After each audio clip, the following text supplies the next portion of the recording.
Picture a place where the earth itself weeps salt and remembers everything. Deep in the heart of Argentina's boundless pampas, where wind sculpts grasslands into endless waves and the horizon dissolves into sky, lies the drowned legacy of Villa Epecuen. What you see today, skeletal trees bleached white, streets crystallized in salt, buildings collapsed like rib cages, is not the work of war or abandonment, but of water, chemistry, and time, acting with quiet precision. The Rise, a miracle of salt and science. Villa Epecuen's story begins not with tragedy, but with promise. At the dawn of the 20th century, Argentine physicians and hydrologists identified Lago Epecuén as one of the most saline lakes on Earth, with salt concentrations ranging between 180 and 220 grams per liter.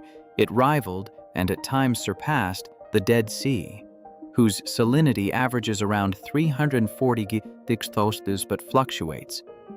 Unlike the Dead Sea, Epecuen's mineral composition included high levels of sodium chloride, bromides, magnesium, and sulfates, elements long associated with anti-inflammatory and dermatological benefits. By the 1920s, the lake had transformed a remote patch of pampas into a health tourism hub. Rail lines connected the village to Buenos Aires. Hotels, bathhouses, casinos, and medical spas flourished.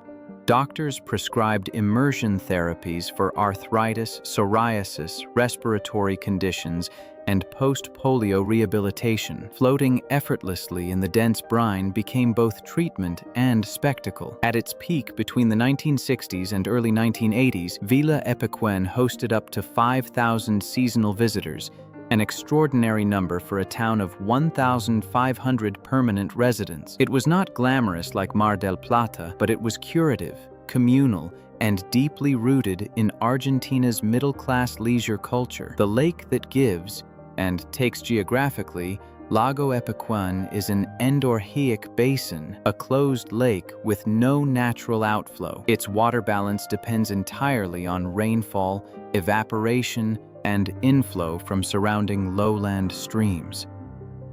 For decades, engineers believed the system could be controlled through levees, canals, and an earthen dike separating the lake from Villa Epecuén itself. That belief proved fatal. Beginning in the early 1980s, the region experienced abnormally wet cycles, driven by large-scale atmospheric patterns linked to El Niño Southern Oscillation (ENSO) events. Rainfall exceeded historical averages, feeding not only Epecuen, but a chain of interconnected shallow lakes across western Buenos Aires province.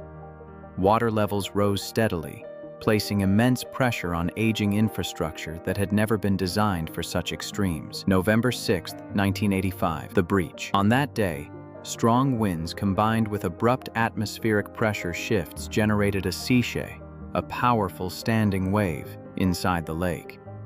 The wave overtopped and weakened the dike.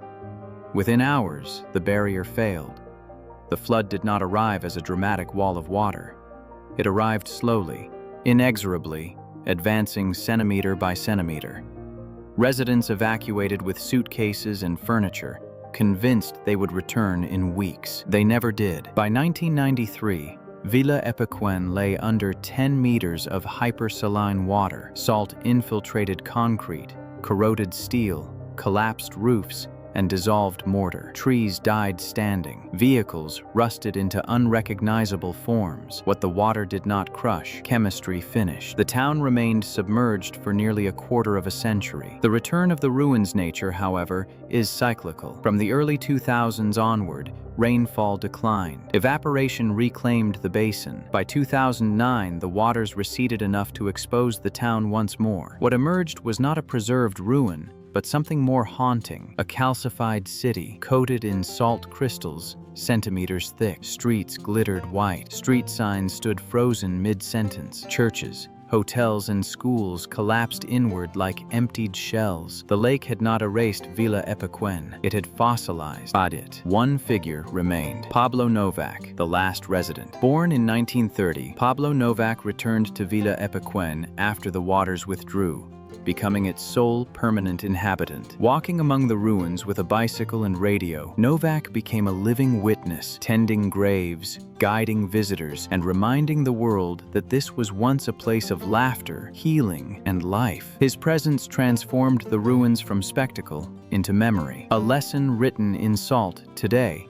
Villa Epecuen stands as a case study cited by hydrologists, climate scientists, and urban planners worldwide. It illustrates the risks of overconfidence in engineered defenses, the volatility of closed basin lakes, and the accelerating impact of climate variability on human settlements. It is also a reminder that landscapes we market as stable are often anything but. The Pampas did not change. The lake did not betray. It simply followed physics. As the sun sets over the salt-crusted streets and the wind carries crystals across collapsed walls, Villa Epecuen whispers a final truth. Civilizations may rise on water, but water always has the last word. If you walk these ruins, walk slowly.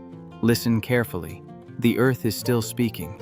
In the coming moments, we step beyond the ruins and into memory, guided not by stone alone, but by voices that once filled these streets with laughter, music, and belief. This is not merely a chronicle of flooding and retreating waters. It is a human story, etched in salt, carried by survivors who watched a paradise dissolve and, against all odds, reappear. When Epecuen was alive, to understand the catastrophe, we must first restore Villa Epecuen as it was. In the early 1920s, Argentina was entering a golden age. Railways stitched the Pampas together. Buenos Aires pulsed with European elegance, and leisure travel became a mark of modern life. It was in this context that entrepreneurs and physicians turned their gaze to Lago Epecuén, a shallow, wind-mixed lake whose extreme salinity had been known locally for generations. Medical journals of the era documented its properties with scientific fascination. The lake's hypersaline composition,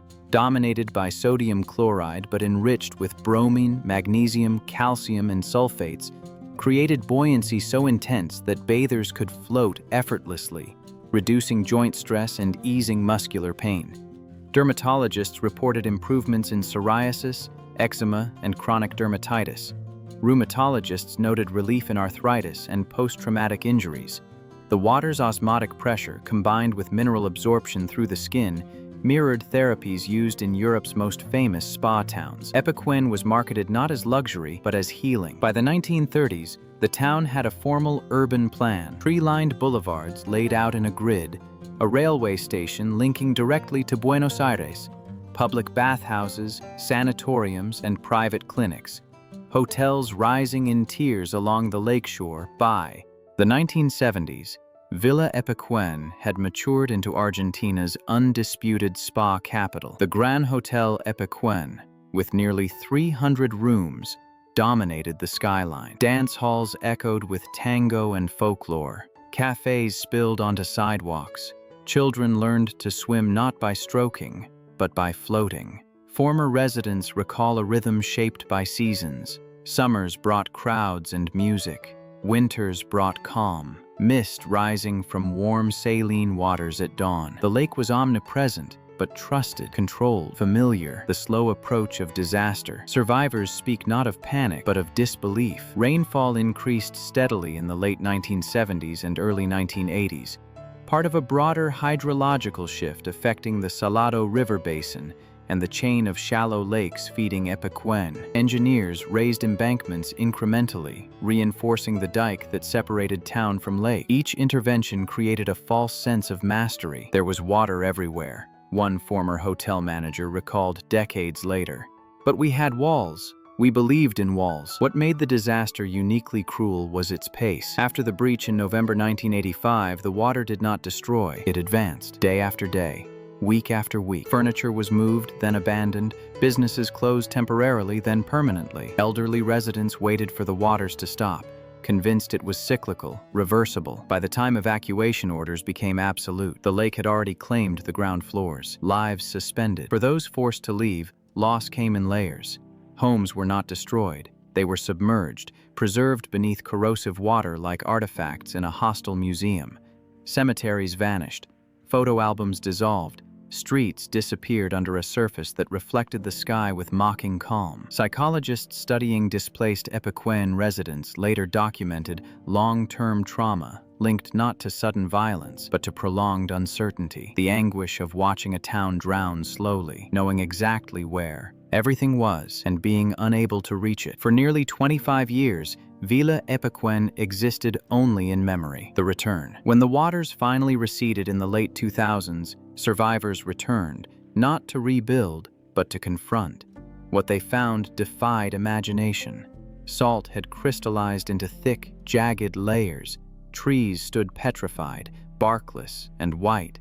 Buildings collapsed inward under their own mineralized weight, and yet street grids were still readable. Doorways still stood. The town was gone, but not erased. Today, as visitors walk these salt-encrusted streets, they are walking through time exposed, a rare geological and cultural cross-section where climate, chemistry, and human ambition intersect. A vigil by the lake. As dusk settles over Lago Epecuén, the wind still carries salt across the ruins.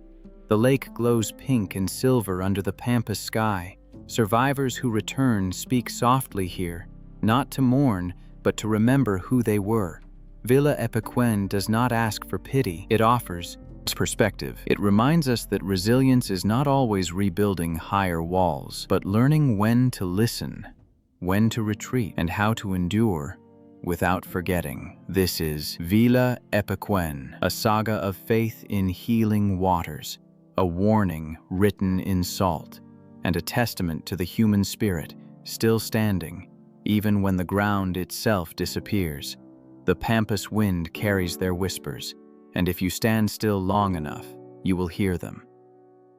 The true turning point arrived quietly in the late 1970s, when climate variability across Argentina's Pampas began intensifying.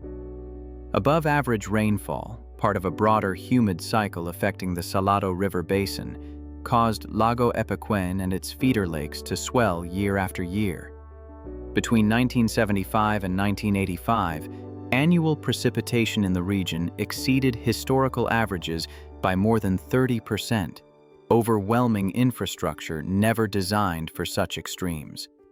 Warnings were not absent, but they were ignored. Engineers and hydrologists had long cautioned that Villa Epecuén sat in a closed basin system with no natural outlet. Its survival depended entirely on a network of earthen dikes and canals, many built decades earlier with compacted soil rather than reinforced materials. Maintenance was sporadic, funding inconsistent, and responsibility fragmented between municipal and provincial authorities.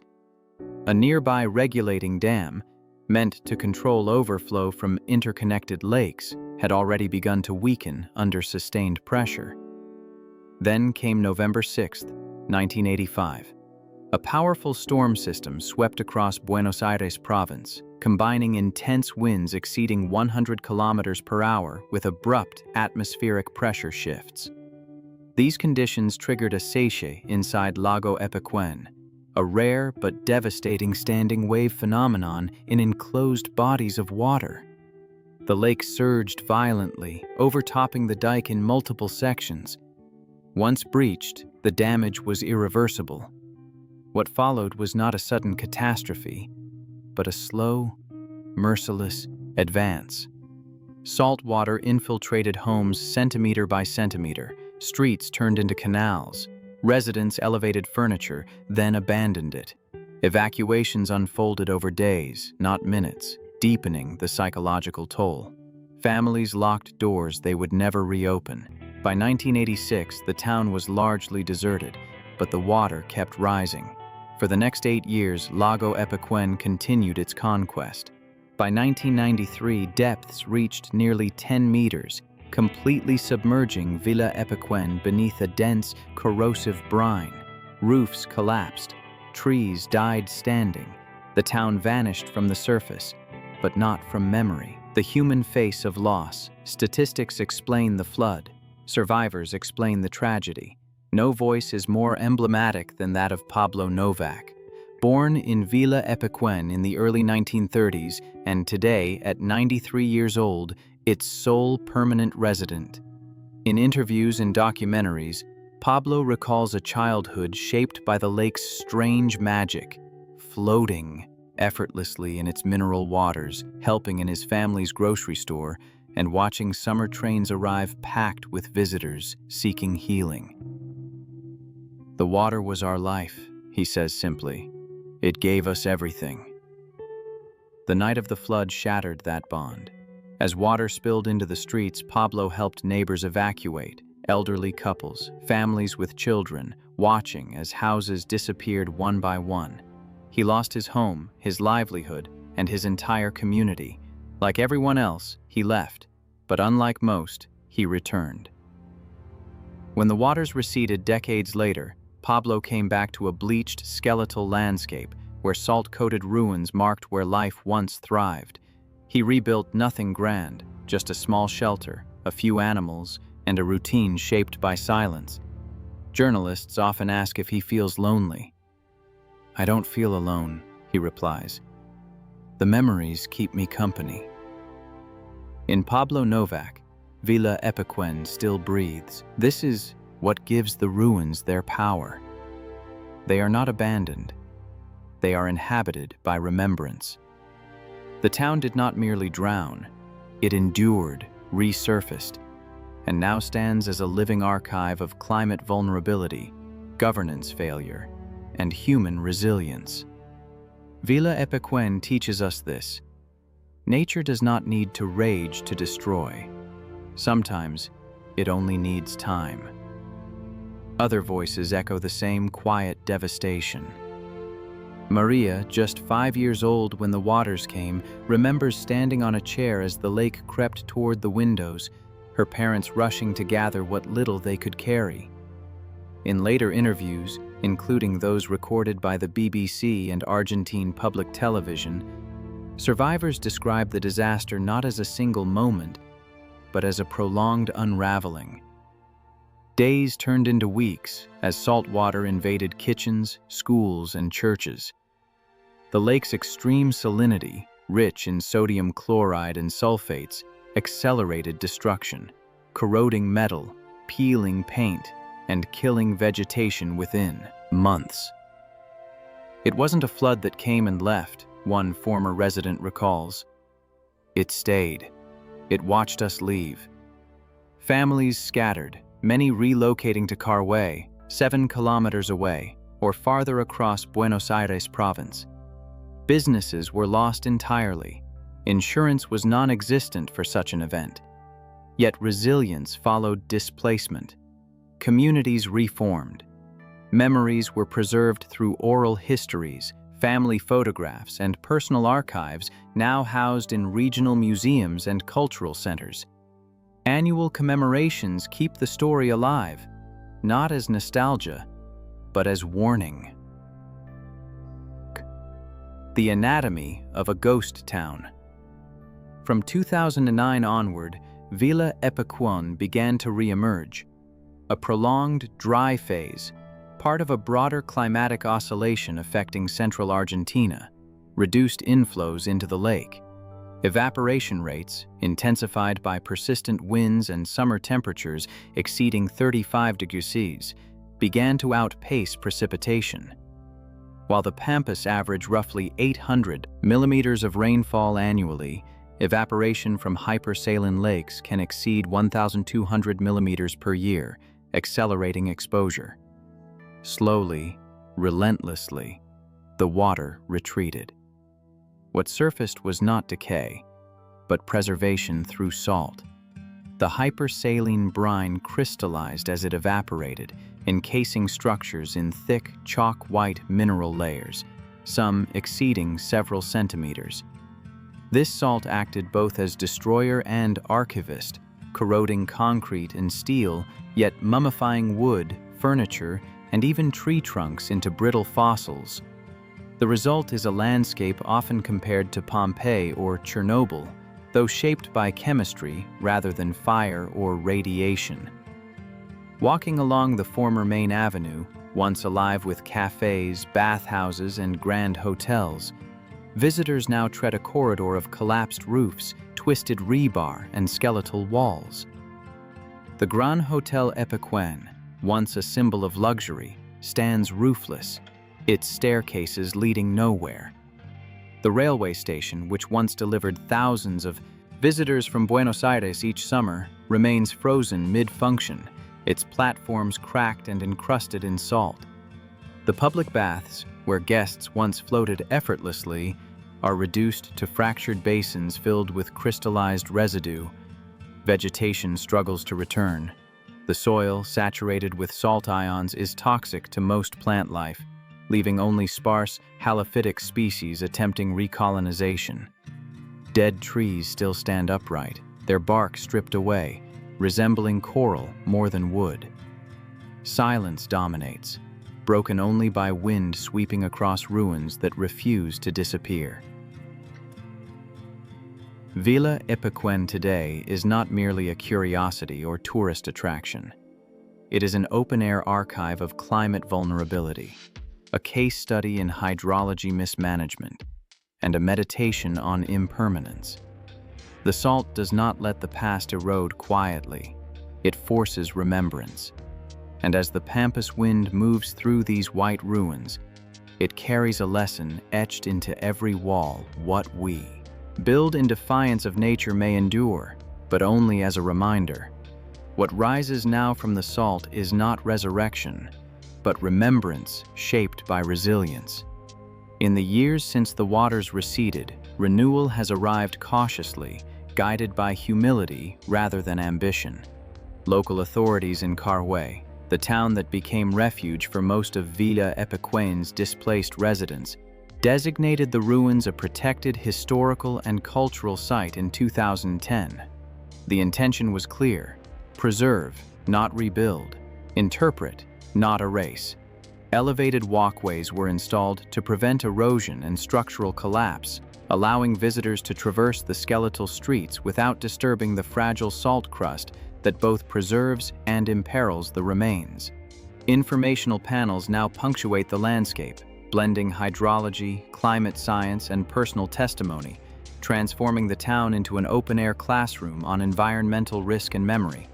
Inside Carhué, a modest but powerful historical museum anchors this effort. Its exhibits juxtapose vibrant pre-1985 photographs, crowded beaches, dance halls, packed hotels, with corroded artifacts pulled from the lake: door handles, bottles, toys, religious icons. Audio recordings of survivors recount evacuation nights, the sound of water against walls, the long silence that followed displacement. For researchers and visitors alike, the museum contextualizes Villa Epecuén not as an anomaly, but as a case study in climate variability, infrastructure failure, and human vulnerability to slow-onset disasters. Tourism, once the town's lifeblood, has returned, transformed. By 2025, guided visits to the ruins and lake region draw an estimated 10,000 visitors annually, many arriving not for leisure, but for reflection. This resurgence has been intentionally framed around low-impact educational travel. Bike paths trace the lake's perimeter. Birdwatching hides overlook shallow saline pools where Andean and Chilean flamingos, along with avocets and stilts, now thrive, species uniquely adapted to hypersaline wetlands. Lago Epecuén, once a spa, has become an ecological refuge, illustrating how disturbed environments can reassemble into new, if altered, equilibria. At the heart of it all stands Pablo Novak. Since 2009, Pablo has lived alone amid the ruins, the last permanent resident of Villa Epecuén. His presence is neither protest nor performance. It is continuity. He tends goats, maintains a small dwelling, and welcomes visitors with quiet generosity, recounting stories not with bitterness, but clarity. Researchers, filmmakers, and travelers alike note the same impression. Pablo is not guarding the past. He is inhabiting it, proving that resilience does not always roar. Sometimes, it simply stays. Villa Epecuén's rebuild is not measured in bricks or commerce, but in meaning. It is a place that refuses both abandonment and denial. Here, salt preserves memory, silence teaches caution, and every visitor who walks these white streets carries the lesson forward, that survival is not always about returning to what was, but learning how to live with what remains. As twilight settles over Lago Epecuén, the Pampas exhales, the wind softens, the sky drains from amber to ash blue, and the lake, once a devourer, lies still, its surface faintly rippled, reflecting a horizon that feels impossibly wide. This is the hour when the ruins speak most clearly. There is no official ceremony here, no plaque instructs remembrance, and yet remembrance happens. Imagine standing at the shoreline as dusk deepens. Locals, travelers, and solitary witnesses spaced along the salt-crusted edge. Candles are placed carefully on stones and broken concrete, their flames trembling in the persistent pampas breeze. Each light feels fragile, temporary, yet together they form a quiet constellation against the gathering dark. Salt crunches underfoot. The air carries a mineral tang, sharp and clean, the breath of a lake that once swallowed a town whole. Stories begin to surface, not shouted but offered gently.